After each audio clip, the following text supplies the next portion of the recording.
ଏଁ, ତମେ ସମସ୍ତେ ଭଲ ଥିବ ମୁଁ ଜାଣିଛି। ଆଜି କିଛି ନୂଆ ଟପିକ୍ ଆଣିନି। ଗୋଟେ ଟପିକ୍ ବଢ଼ିଆ ଟପିକ୍‌ଟେ ଅଛି ମ କିନ୍ତୁ ନୂଆ ନୁହେଁ ସେଟା ସମସ୍ତେ ଏକ୍ସପିରିଏନ୍ସ କରୁଥିବେ ସମସ୍ତଙ୍କ ଲାଇଫ୍‌ରେ ସେଇଟା ହେଇଛି। ଆଉ ସମସ୍ତେ ବି ଜାଣିଥିବ। ଏଟା କ'ଣ? କଲେଜ ଜୀବନ ଆଟେଣ୍ଡାନ୍ସ ଠାରୁ କ୍ରସ୍ ପର୍ଯ୍ୟନ୍ତ। କ୍ରସ୍ କଥା ଶୁଣିକି ତମ ମୁହଁରେ ବ୍ଲସ୍ ଆସିଲା ନା? ମୁଁ ଜାଣିଥିଲି। ମୋର ବି ସେମିତି ହୁଏ।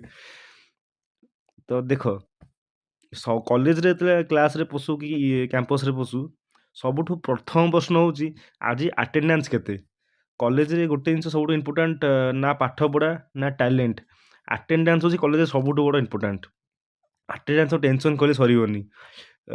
ଆମକୁ ଟିଚରମାନେ କହିବେ 70% ହେଲେ ଏକ୍ଜାମ୍ ଦେଇହେବନି। କିନ୍ତୁ ଦେଖିଲା ବେଳକୁ ଆମର ନିଜର ଆଟେଣ୍ଡାନ୍ସ ଥିବ 42%। ଯେଉଁ ଟେନସନ୍ ସେତେବେଳେ କୁହନି କୁହନି। ସେତେବେଳେ ଆମେ ସଡନ୍‌ଲି କ'ଣ କରୁନା ଅନେଷ୍ଟ ଷ୍ଟୁଡେଣ୍ଟ ହେଇଯାଉ। ଲାଇଫ୍ ଯାକ ଆମେ କେବେ ଟେନସନ୍ ଫ୍ରି ହେଇକି ବୁଲୁଥାଉ କଲେଜରେ। କେହି କାହା କଥା ଶୁଣୁନଥାନ୍ତି। କିନ୍ତୁ ସେଇ ଟାଇମ୍‌ରେ ଆମେ ପୁରା ସିନସିୟର୍, ଅନେଷ୍ଟ, ପଙ୍କ୍ଚୁଆଲ୍ ଷ୍ଟୁଡେଣ୍ଟ ହେଇଯାଉ। ସାର୍ ମୁଁ ସିନସିୟର୍ ଷ୍ଟୁଡେଣ୍ଟ ଦେଖନ୍ତୁ ମୋର ହେଲ୍ଥ ଇସ୍ୟୁ ଥିଲା, ଏଇଟା ଏ ଥିଲା ସେଟା ଥିଲା।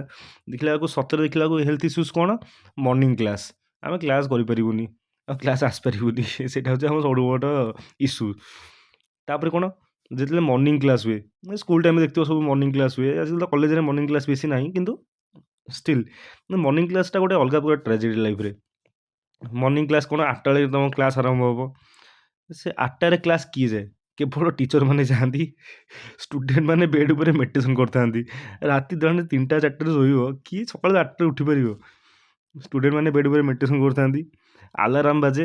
ଆମେ ଆଲାରାମକୁ ଦେଖୁ, ନା ନା ଆଜି ହବନି, ଆଜି ହେଇପାରିବନି, କାଲିଠୁ ଯିବା ଆମେ କ୍ଲାସ୍। ଏଇ ଆଜିକାଲି ହେଇକି କେବେ କ୍ଲାସ୍ ଯାଇପାରୁନା।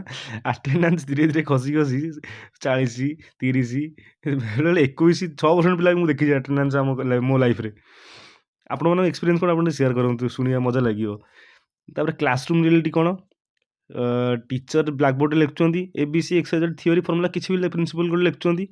ଆମେ ନୋଟବୁକ୍‌ରେ କ'ଣ ତାର କ୍ରସ୍ ନା, ତାର କାହା ସାଙ୍ଗେ ସେଟିଂ କରିଦେବ, ତା ନା ଯୋଡ଼ିକି ଗୋଟେ ନୂଆ ନାଁ ବାହାର କରିଦେବ, କି ଗୋଟେ ଅଦ୍ଭୁତ ଚିତ୍ର କରୁଥିବ, କି ଛକି ଶୂନ ଖେଳୁଥିବ।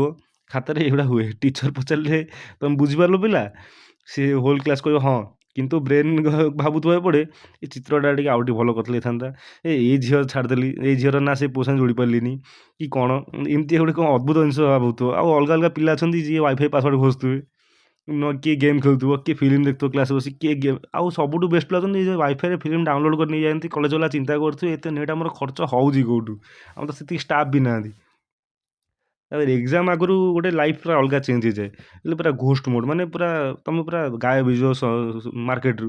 ଅଲଗା ଟାଇମ୍‌ରେ ମାର୍କେଟରେ ବସିକି ଖଟି ଏ ଜାଗାରେ ବୁଲ ସେ ଜାଗାରେ ବୁଲ, କିନ୍ତୁ ଏକ୍ଜାମ୍ ଟାଇମ୍‌ରେ ପୁରା ସିରିୟସ୍ ମୋଡ଼୍। ସେ ଏକ୍ଜାମ୍ ଆସିଲେ ସଡନ୍‌ଲି ଆମେ ଏମିତି ବିହେଭ୍ କରୁ ଆମେ ଟପର୍।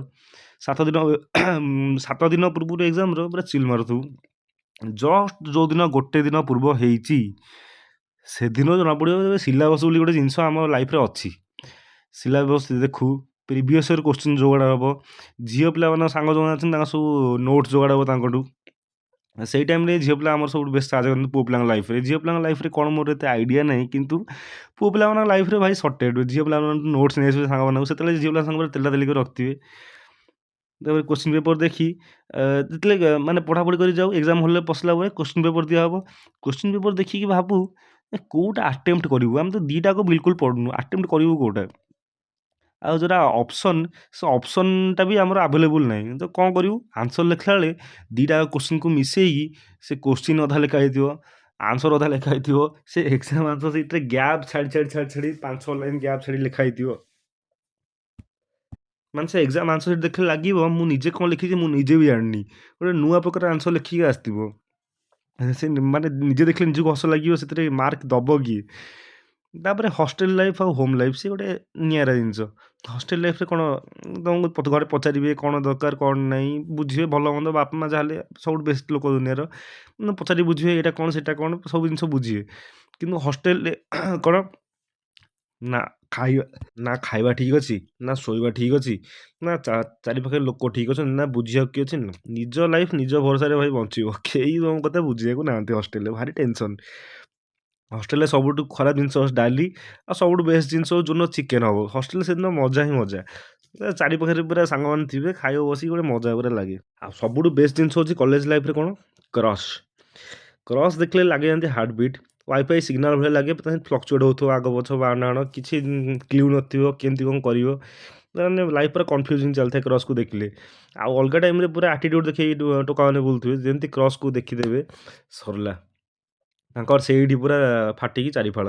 କିଛି ଟେନସନ୍ ହବାର ନାହିଁ। କ୍ରସ୍‌କୁ ଦେଖିଲା ମାନେ ପୁରା ମାନେ ପୁରା ଇଂଲିଶରେ ଫୁଲ୍ ଫ୍ଲୁଏଣ୍ଟ ମାନେ ସେକ୍ସପିୟରର ଛୁଆ।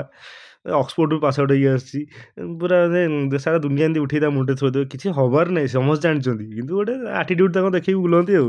କ୍ରସ୍‌କୁ ଦେଖିଲା ସେଇଟା ଗୋଟେ ଅଲଗା ଏକ୍ସପିରିଏନ୍ସ ଗୋଟେ ମଜାଦାର ଏକ୍ସପିରିଏନ୍ସ ସେଇଟା ଗୋଟେ। ଏ ଯୋଉ ହ୍ୱାଟ୍ସଆପ୍‌ରେ ସେମାନେ ସବୁ ମେସେଜ୍ କରିବେ କ୍ରିଞ୍ଜଙ୍କ ଭଳିଆ। ରିପ୍ଲାଏ ତ ଆସିବାର ନାହିଁ। ସେ ଟାଇପିଙ୍ଗ ଦେଖି ଦେଖି ସିଙ୍ଗଲ୍ ଟିକ୍, ଡବଲ୍ ଟିକ୍ ହବନି, ଡବଲ୍ ଟିକ୍ ବ୍ଲୁ ଟିକ୍ ହବନି। ସେ ଟାଇପିଙ୍ଗ ଦେଖି ଦେଖି ଜୀବନ ପଳେଇବ। ବେଶୀରୁ ବେଶୀ କଣ ହେଇପାରିବ ଖାଲି ସିନ୍‌ରେ ପଡ଼ିବ ହ୍ୱାଟ୍ସଆପ୍‌ରେ ମେସେଜଟା। ରିପ୍ଲାଏ ଆସିବାର ନାଁ ଗନ୍ଧ ନାହିଁ। ଆଉ ଏକ୍ଜାମ୍ ଟାଇମ୍‌ରେ ଯୋଉ ଏକ୍ଜାମ୍ ପୂର୍ବରୁ ଯୋଉ ଭାଇବା ପ୍ରେଜେଣ୍ଟେସନ୍ ହୁଏ, ସେଇଟା ଗୋଟେ ପୁରା ହରର୍ ସିନ୍ ଭଳିଆ ଲାଗେ। ଭାରି ଟେନସନ୍। ସେଇ ଟାଇମ୍‌ରେ ସବୁଠୁ ମାନେ ଲାଇଫ୍‌ରେ ସେଇଟା ସବୁଠୁ ବଡ଼ tension.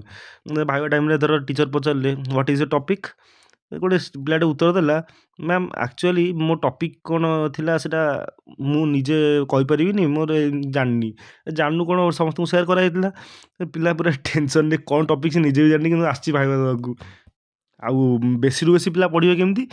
ChatGPT, Gemini, Perplexity, Google AI ଏମିତି ସବୁ AI ଜାଗାରୁ ପଢ଼ି ପାଢ଼ିକି ଯିବେ। 5 ମିନିଟ୍‌ରେ ଗୋଟେ ପ୍ରେଜେଣ୍ଟେସନ୍ ତିଆରି କରିଦେବେ। ତାକୁ କପି ପେଷ୍ଟ କରିକି ଟିଚରଙ୍କ ଆଗରେ ଏକ୍ସପ୍ଲାନେସନ୍ ଦେଇ ଦେଇକି ଆସିବେ। ଟିଚର ଯଦି ପଚାରିଲେ ଏ ସ୍ଲାଇଡ୍ 3ରେ କ'ଣ ସ୍ଲାଇଡ୍ ସେଇଟା କିଛି ତାଙ୍କୁ ଆସିନଥିବ। ସେ ଭଲ ଭଲ ହେଇ ଅନଉଥିବେ। କଲେଜ ଲାଇଫ୍‌ରେ ସବୁଠୁ ମସ୍ତ ଜିନିଷ ହେଉଛି କଲେଜ ଫେଷ୍ଟ ଆଉ ତାର ଇସ୍ୟୁଜ୍ ଡିସ୍କସନ୍। ସେତେବେଳେ ପୁରା ଏମିତି ଗୋଟେ ପୁରା ୱାର୍ଲଡ ୱାର୍ ସିଚୁଏସନ୍। କଲେଜ ଫେଷ୍ଟ କରିବା ପାଇଁ ସବୁ ତାଙ୍କ କମିଟି ଡିଭାଇଡ୍ ହେଇଯିବ। ପଇସା ସବୁ କଲେକ୍ସନ୍ ହେବ। ସେଇ ଟାଇମ୍‌ରେ ସବୁଠୁ ବେଷ୍ଟ ଲାଗେ। ଆଉ ସବୁଠୁ ଟେନସନ୍ ଟାଇମ୍ ସେଇଟା। ଗୋଟେ ଗୋଟେ ବ୍ୟାଚ୍ ଭିତରେ ପୁରା 4-5ଟା ଗ୍ରୁପ୍ ହେଇଯିବେ। ସିଏ କହୁଥିବ ଏଇଟା ହେବ, ସିଏ କହୁଥିବ ଏଇଟା ହେବ, ଏଇଟା ହେବନି, ସେଇଟା ହେବନି, ହେଇ ହେଇ ପୁରା ଝଗଡ଼ା ପୁରା ଜୋରସୋର ଝଗଡ଼ା। କିନ୍ତୁ ଲାଷ୍ଟକୁ ସବୁ ଠିକ୍ ହେଇଯାଏ, ଭଲ ବି ହୁଏ। ମଜା ଲାଗେ ସେ ଜିନିଷଟା ଗୋଟେ ସାଙ୍ଗମାନଙ୍କ ଭିତରେ ପୁରା ଯୁଦ୍ଧ ଭଳିଆ ସିଚୁଏସନ୍ ଆଉ। କିନ୍ତୁ ଗୋଟେ ସତ କଥା କହିବି, କଲେଜ ଜୀବନରେ ଡିଗ୍ରୀ ତ ମିଳେ, କିନ୍ତୁ ଲାଇଫ୍‌ରେ କମେଡ଼ିଟା ମାଗଣାରେ ମିଳେ। ଏଇଟା କିନ୍ତୁ ଗୋଟେ ବେଷ୍ଟ ଏକ୍ସପିରିଏନ୍ସ କଲେଜ ଲାଇଫ୍। ଆପଣ କ'ଣ ଏକ୍ସପିରିଏନ୍ସ କରିଛନ୍ତି ଟିକେ କମେଣ୍ଟ ଲେଖି ଜଣାନ୍ତୁ। ଆଉ ଯଦି ଭଲ ଲାଗିଲା ଲାଇକ୍ କରନ୍ତୁ ଆଉ ନିଜ କଲେଜ ଗ୍ୟାଙ୍ଗରେ ଏଇଟା ସେୟାର କରନ୍ତୁ। ଧନ୍ୟବାଦ। ଏକ୍ଜାମ୍ ଭଲ ହେଉ, ଆଟେଣ୍ଡାନ୍ସ ବି ଆପଣଙ୍କ ଫୁଲ୍ ହେଉ।